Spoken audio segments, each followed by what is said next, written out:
അസ്സലാമു അലൈക്കും വറഹ്മത്തുള്ളാഹി വബറകാതുഹു. ഉമ്മഹാത്തുൽ മുഅ്മിനീൻ സൈനബ് റളിയല്ലാഹു അൻഹായുടെ ജീവചരിത്രം. സബ്സ്ക്രൈബ് ചെയ്യാത്ത കൂട്ടുകാരുണ്ടെങ്കിൽ ഒന്ന് സബ്സ്ക്രൈബ് ചെയ്ത് സപ്പോർട്ട് ചെയ്യണേ. ലൈക്ക് ചെയ്യാൻ മറക്കരുത്. വീഡിയോയിലോട്ട് പോകാം. സൈനബ് ബിൻത്ത് ജഹ്ഷ് റളിയല്ലാഹു അൻഹു. നബി സല്ലല്ലാഹു അലൈഹി വസല്ലമയുടെ പിതൃപുത്രിയാണ് അവർ. അബ്ദുൽ മുത്തലിബിൻ്റെ പുത്രി ഉമൈമയുടെ മകള ആയതുകൊണ്ടാണ് നബി സല്ലല്ലാഹു അലൈഹി വസല്ലമയുടെ പിതൃപുത്രി എന്ന് പറയുന്നത്. ഹിജ്റക്ക് 30 വർഷം മുമ്പാണ് ജനനം. നബി സല്ലല്ലാഹു അലൈഹി വസല്ലമ തങ്ങളുടെ വളർത്തുപുത്രൻ സെയ്ദ് ബിൻ ഹാരിസ റളിയല്ലാഹു ആണ് ആദ്യ ഭർത്താവ്. അള്ളാഹു ആണ് മഹദിയെ നബി സല്ലല്ലാഹു അലൈഹി വസല്ലമ തങ്ങൾക്ക് ഹിജ്റ 5-ാം ആണ്ടിൽ മദീനയിൽ വെച്ച് ഇണയാക്കി കൊടുത്തത്. ഹിജ്റ 20-ൽ ഉമർ റളിയല്ലാഹുവിൻ്റെ ഭരണകാലത്ത് മഹദി അവർകൾ തൻ്റെ 53-ാം വയസ്സിൽ വഫാത്താവുകയാണ് ഉണ്ടായത്.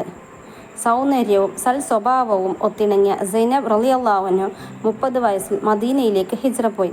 അവിവാഹിതയായ മഹദിയെ റസൂൽ സ്വല്ലല്ലാഹു അലൈഹി വസല്ലം തങ്ങൾ സെയ്ദ് ബിൻ ഹാരിസ റളിയല്ലാഹു അൻഹുവിന് വിവാഹം ചെയ്തു കൊടുത്തു. ആദ്യം എതിർത്ത മഹദി അള്ളാഹുവിൻ്റെ കൽപ്പന പ്രകാരം വിവാഹത്തിന് സമ്മതിച്ചു. എന്നാൽ അസ്വാരസ്യങ്ങളാൽ ദാമ്പത്യം മുന്നോട്ട് പോയില്ല. അപ്പോൾ അള്ളാഹുവിൻ്റെ കൽപ്പന ഇറങ്ങി സൈനബിനെ മുഹമ്മദ് നബി സല്ലല്ലാഹു അലൈഹി വസല്ലം തങ്ങൾ വിവാഹം ചെയ്യുക. എന്നാൽ അവിടെ നിലനിന്നിരുന്ന വിശ്വാസം ദത്തുപുത്രൻ സ്വന്തം പുത്രനും അവൻ ത്വലാഖ് ചൊല്ലിയവളെ വിവാഹം നിഷിദ്ധമാണ് എന്നാണ്. എന്നാൽ ഈ വിശ്വാസം തെറ്റാണെന്ന് അറിയിച്ചുകൊണ്ട് ഖുർആനിക വചനം ഇറങ്ങുകയും നബി സല്ലല്ലാഹു അലൈഹി വസല്ലം തങ്ങൾ സൈനബ് റളിയല്ലാഹു അൻഹയെ വിവാഹം ചെയ്യുകയും ചെയ്തു. സൈനബ് റളിയല്ലാഹു അൻഹ ദാനശീലയായിരുന്നു. സുന്നത്ത് നോമ്പും തഹജ്ജുദും പതിവാക്കിയിരുന്നു. ആയിഷ ബീബി റളിയല്ലാഹു അൻഹ പറഞ്ഞു, മതകാര്യങ്ങളിലും അള്ളാഹുമായുള്ള തഖ്വയിലും സത്യസന്ധതയിലും കുടുംബബന്ധം ചേർക്കുന്നതിലും വിശ്വസ്തതയിലും ദാനധർമ്മം ചെയ്യുന്നതിലും സൈനബിനേക്കാൾ മികച്ച ഒരാളെ ഞാൻ കണ്ടിട്ടില്ല.